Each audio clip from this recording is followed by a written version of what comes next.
In this section, we'll look at the symmetric key cryptography, which is the first type of cryptographic techniques that we are going to look at.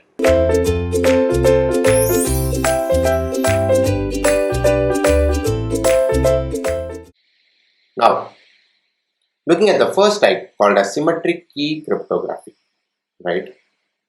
What is a symmetric key cryptography? Why is it required? It's because let's consider you are trying to send a message, okay? Or not even us. Let's take the soldiers of a particular army of a country called as A, right? They are in another country called as B. They are in a war zone, right? The commander, right, wants to tell all the soldiers, attack or retreat or something like that. Right? Can he go to the top of the mountain and shout to everyone that, hey, you all attack and things like that? No. Because if he does that, even the country B soldiers, the enemies, will understand this message and they will act accordingly, right? So there should be a secure mode of communication. Otherwise, it will become fatal for for the entire army of country A, right? So the commander has to look at some way to securely communicate this message to the other soldiers, right? Which means he can write it in a paper and give it to them. But during transit, probably he sends it through a pigeon or something, right? So while transit, right, even if the paper gets acquired or hacked by one of the country B soldiers, he should not understand it. That's the most important part. Even if he gets the message that is being transferred from one point to the other, right, he should not be able to understand it. The hacker should not be able to understand what is written in the message. That is the beauty of cryptography, right? Perfect. Let's understand how this can be done. Okay. To understand that, let's consider, let's consider a text. Okay. Plain text. Okay. Called as hello. I'm taking very simple things so that it gives good clarity to us, right? Now I want to send this hello as a message to my soldiers. Okay. What do? I have to convert this into something called as the ciphertext. Okay. A ciphertext is an unreadable form, right, of the plain text. Okay. So let's, I'm using some algorithm converting this into something like JG and Q, right? Hello is being changed to JGNNQ, right?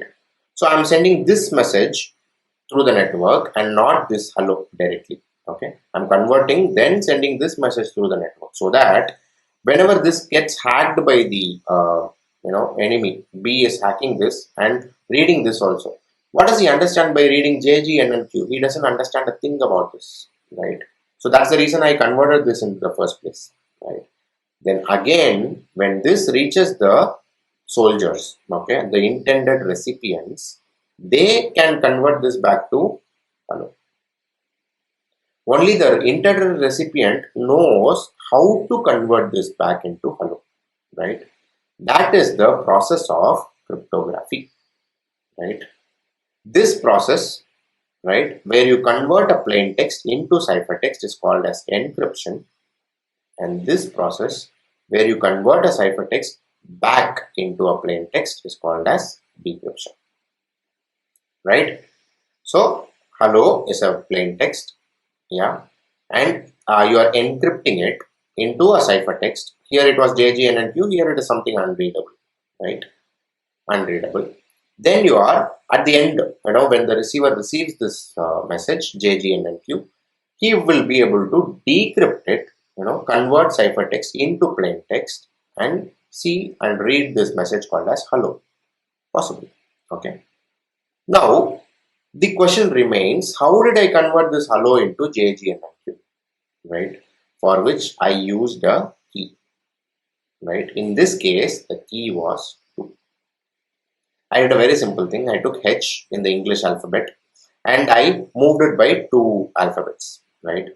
H, then I and J. Okay, so J, E, F, G, G, L, M, N, and O, P, Q, right? So I just shifted the letters in English alphabet by 2 and found out JGNNQ. Thing is, this key is known only to soldiers of A, right? Soldiers of A army. Because they know the key, they will be able to convert J, G, and Q. Say, okay, J minus 2 is H, G minus 2 is E, that way. The country B soldiers do not know this key, right? They do not know this key, and hence they will not be able to convert this back to the plain text, right? That is the process of encryption and decryption, right? We use a key always to do this encryption and decryption, right? Key is equal to 2 in this case, right? And that's the entire process of cryptography. But what is the symmetric key, right? That's what we need to understand now. Symmetric key is nothing but when I encrypted this, right? I used 2, right? When they decrypted it also, they used 2. Yeah.